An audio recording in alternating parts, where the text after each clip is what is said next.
ታሪካችን የሚጀምረው በደቡብ አሜሪካ በምትገኘው ኮሎምቢያ ሀገር ውስጥ ሲሆን ካታሊያ የተባለችን አንዲት የ10 ዓመት ታዳጊ ልጅ እያሳየን ነው። ካታሊያ ከእናትና ከአባቷ ፋቢዮ ጋር የኮሎምቢያ ዋና ከተማ በሆነችው ቦጋታ ውስጥ የምትኖር ሲሆን አባቷ ፋቢዮ ደግሞ በከተማው ውስጥ እጅግ ለሚፈራው ዶን ለተባለው አደገኛ ዕፅ አዘዋዋሪ እንደሚሰራ እንመለከታለን። ነገር ግን ፋቢዮ ከብዙ ማውጣትና ማውረድ በኋላ ራሱን ከዕፅ አዘዋዋሪነት ቢዝነስ ለማውጣት ስለፈለገ በቀጥታ ዶን ጋር በመሄድ ከዚህ ሰዓት በኋላ ለእርሱ መስራት እንደማይችል በግልጽ ይነግረዋል። ዶንም በፋቢዮ ንግግር ፈገግ በማለት በሐሳቡ እንደተስማማ ቢገልጽለትም ነገር ግን ፋቢዮ ካጠገቡ እንደሄደ ማርኮ የተባለውን አደገኛ ቦዲጋርዱን አስጠርቶ ፋቢዮን አሁኑኑ እንዲያስወግደው ይነግረዋል።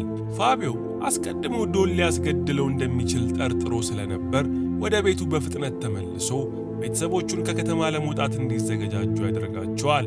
በመሃልም ፋቢዮ ለልጁ ካታሊያ የዶንን የወንጀል ሥራዎችን መረጃ የያዘ ሚሞሪ ካርድ ከሰጣት በኋላ በሆነ አጋጣሚ ችግር ከተፈጠረ ይህን መረጃ ይዛ ወደ አሜሪካ ኤምባሲ እንድትሄድ ገልጾላት በዛው አሜሪካ ቺካጎ ውስጥ የሚገኙትን የወንድሙንና የእናቱን አድራሻ ይሰጣታል። በተጨማሪም ፋቢዮ ለካታሊያ የአበባ ምልክት ያለው ሐብል አንገቷ ላይ በማጥለቅ በደንብ እንድትይዘው ይመክራታል። በዛው ቅጽበትም እነ ፋቢዮ ቤት በማርኮ የሚመሩ የዶን ሰዎች መጥተው የካታሊያን እናትና አባቷን ፋቢዮን በጥይት ደብድበው ይገድሏቸዋል።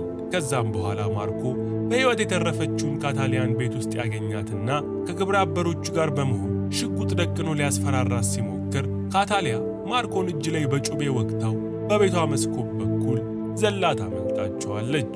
ምንም እንኳን ማርኮና ሰዎቹ ካታሊያን በእግር በፈረስ ከኋላ በማባረር ሊይዟት ቢሞክሩም ካታሊያ ግን ሲበዛ ፈጣንና ቀልጣፋ ስለነበረች በመንደር ውስጥ ተሽለክልካ ከዓይናቸው ትሰወራለች። ካታሊያም አባቷ ባዘዛት መሠረት አሜሪካን ወደሚገኘው ኤምባሲ በመሄድ እዛ ለሚገኘው የፖሊስ አባል አባቷ የሰጣትንና ደብቃ ይዛ የነበረውን ሚሞሪ ካርድ አውጥታ ትሰጠዋለች። ፖሊሱም ሚሞሪው ዶን የተባለውን የታዋቂውን ዕፅ አዘዋዋሪ ወንጀሎችን በማስረጃ የያዘ እንደሆነ ከተመለከተ በኋላ ካታሊያ ለደህንነቷ ሲል ከኮሎምቢያ ሀገር ወደ አሜሪካ እንድትሄድ ያደርጋታል።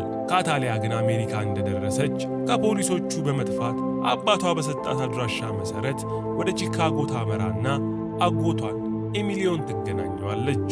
ካታሊያም ኤሚሊዮን እንዳገኘችው ቤተሰቦቿ ከሞቱ በኋላ ለመጀመሪያ ጊዜ አጎቷ እቅፍ ውስጥ ሆና ስቅስቅ ብላ በማልቀስ ሐዘኗን ትወጣለች። ከጥቂት ቀናት በኋላም ኤሚሊዮ ካታሊያን አካባቢያቸው ላይ ወደሚገኝ ትምህርት ቤት እንድትማር ሊያስመዘግባት ሲወስዳት ካታሊያን በምሬት በዚህ ሰዓት የሚያስፈልጋት ቤተሰቦቿን የገደሉባት ሰዎችን መግደል የሚያስችል ብቃት እንጂ ትምህርት እንዳልሆነ ለአጎቷ በምሬት ትነግረዋለች።